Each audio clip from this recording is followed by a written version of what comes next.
Misionaris Katolik dan Kebudayaan Pesisir Selatan Papua.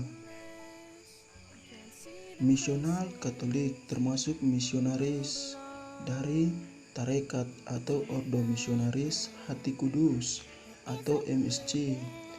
Sangat peduli dengan budaya masyarakat asli di pesisir selatan Papua.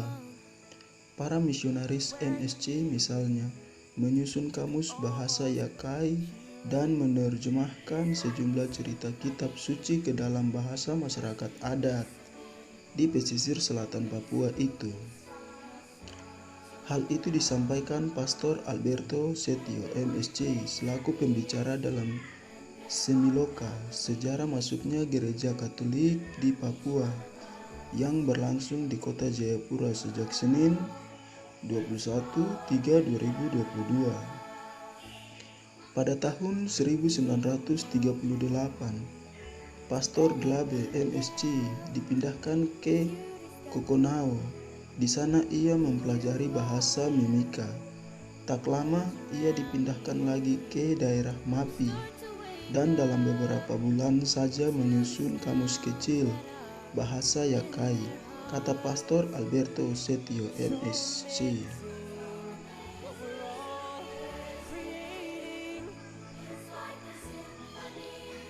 Berbekal kefasihan berbahasanya, Pastor Drabe MSC menerjemahkan buku Katekismus dan buku doa dalam bahasa Yakai. Pastor Drabe MSC juga menerjemahkan sejumlah cerita dari kitab suci dalam bahasa Yakai. Selain itu, para imam turut mendorong tradisi mengukir. Dorongan itu membawa berkat dengan adanya produksi karya asli suku Asmat yang bertahan hingga hari ini, katanya. Pastor Alberto Setio MSC, Gereja Katolik membantu program seni suku Asmat bekerja sama dengan Persatuan Bangsa-Bangsa PBB yang dimulai pada tahun 1968.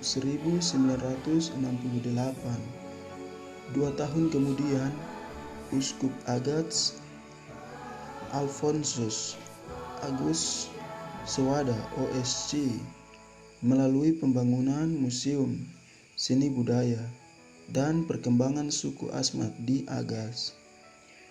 Ia juga membuat lomba mengukir yang berlanjut hingga hari ini, katanya.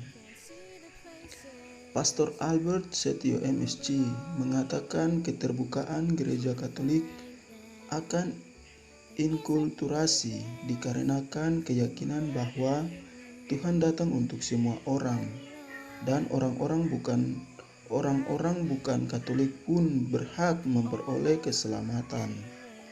Oleh karena itu terdapat ruang rasa penghargaan yang lebih besar terhadap kebudayaan tradisional Papua dan kepercayaan tradisional mereka.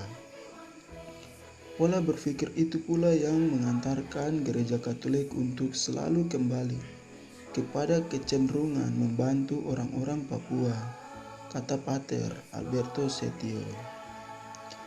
Ia mengatakan sejak pertama kali menginjakkan kaki di Papua, pihak gereja telah membangun sekolah-sekolah di lokasi pusat dan secara bertahap mengenalkan pendidikan.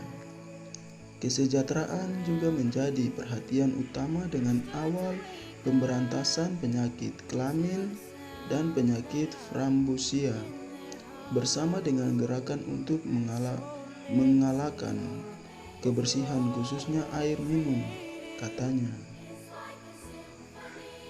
Sekretaris Panitia Penyelenggaraan Samiloka, sejarah masuknya gereja Katolik di Papua, Soleman Itali, menyebut berbagai tarekat atau ordo misionaris Katolik yang berkarya di tanah Papua seperti Tarekat MSC, SJOFM, OZA, dan OSC masuk ke tanah Papua dalam waktu dan periode yang berbeda-beda.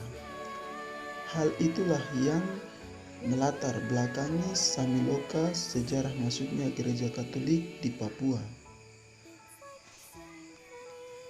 Untuk sementara waktu, kita tidak bisa menyimpulkan tanggal sejarah gereja Katolik masuk di tanah Papua. Ada tim yang harus menggali lebih dalam berdasarkan hasil Semiloka antara delegasi Keuskupan Agung Merauke dan Keuskupan Manokwari Sorong, Keuskupan Timika, Keuskupan Agas Asmat, Keuskupan Jayapura, katanya. Itali mengatakan tim penyusun nantinya akan menyusun data sejarah dari 5 keuskupan dan setiap tarekat yang berkarya di Papua. Data itu akan diolah menjadi rekomendasi bagi 5 keuskupan yang ada di tanah Papua untuk menyepakati tanggal dan tempat kali pertama masuknya gereja Katolik di tanah Papua. Kami akan sampaikan kepada pimpinan gereja agar mereka yang menetapkan tanggal, berapa dan di mana sejarah gereja Katolik masuk ke tanah Papua. Baru bisa kami ikuti berdasarkan kesepakatan mereka. Saya harap kita semua dapat memahami hal itu, kata Itali.